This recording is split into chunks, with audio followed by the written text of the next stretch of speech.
అనేవాడు ప్రతివాడు ఉంటాడు. సింహాసనం మెటీరియలిస్టిక్ తప్పే ఉండదు. దీన్ని నేను పవన్ కళ్యాణ్ గారి ఆడియో ఫంక్షన్ ఒకటి చూసి పవన్ కళ్యాణ్ గారి గురించి చెప్పిన మా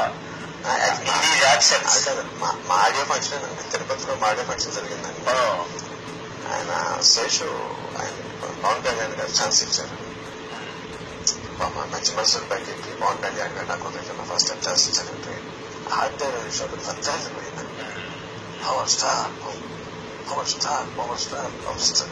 యాక్చువల్ గా ఆయన ఫ్యాన్స్ ఫంక్షన్ కూడా కాదండి. అదే ప్రభాస్ అంటే ప్రభాస్ ఫ్యాన్స్ యాక్చువల్ వస్తారంటే ఈవినింగ్ వస్తున్నారు వాళ్ళు కాకుండా ఫంక్షన్ ఎంత ఫస్ట్ టైం చూస్తే ఇంత ఫాలోయింగ్ ఉంది, ఇంత ఫాలోయింగ్ ఉంది, ఇంత ఫాలోయింగ్ ఉంది, ఇంత ఫాలోయింగ్ ఉంది.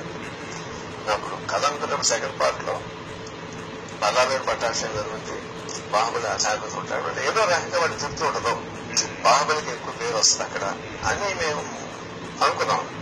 అది ఎగ్జాక్ట్ గా ఎలా చేయాలి మోడల్స్ ఆపరేట్ మనసులో లేదండి అప్పటికంటే చెయ్యదు, అట్లాంటి జరగాలి. ఇది చూసిన తర్వాత యాదృష్టిగా ఇంకొకటి చూశారండి. అసలు ఎడ్యుకేషన్ ఏంటి, ఆయన ప్రజలో ఉన్న అదేంటి, ఇది కదా కరెక్ట్ అనుకున్నాను. అలాంటి మనిషిగా అసూయ పుట్టించేది ఏంటంటే ఎందుకంటే అంత మంచి మనిషి పవన్ కళ్యాణ్ చాలా మంచి మనిషి అండి. అంటే నేను ఆయన క్యారెక్టర్ అంతే సినిమాలో స్టార్ గా ఎంత ఇష్టపడతాను, బయట ఆయన క్యారెక్టర్ ఇంకా అంత ఎక్కువ ఇష్టం నాకు.